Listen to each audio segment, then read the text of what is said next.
ए सखी नारद जी के गौरा का हो बिगड़ली बारवा खोजिले बौरा। ए सखी नारद जी के गौरा का हो बिगड़ली बारवा खोजिले बौरा। सब बरया हाथी से घोड़ा जूटे लगौआ जवार। ए सखी बसा चढ़ल अइनी शिव ससुररिया सरफ छोड़ेला फुफुकार। ए सखी शिवजी आइनी अपना ससुररिया सरफ छोड़ेला फुफुकार।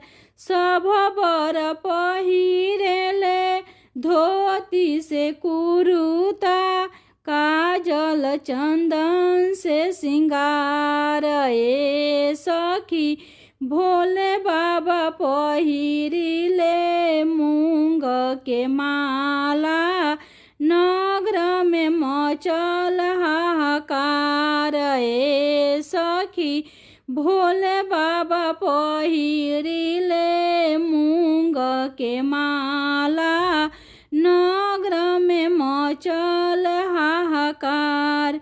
अंगूठी सिकड़ी खातिर सब बर रूसेले आवेले जब ससुरार। ए सखी भोले भंगिया भंगिया खातिर रूसिले दुल्हा के कैसन संस्कार। ए सखी भोले भंगिया भंगिया खातिर रूसिले दुल्हा के कैसन संस्कार।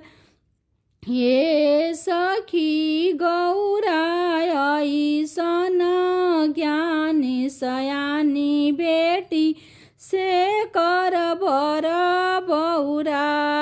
ए सखी गौरा ऐसन ज्ञानी सयानी बेटी से कर बर बौरा।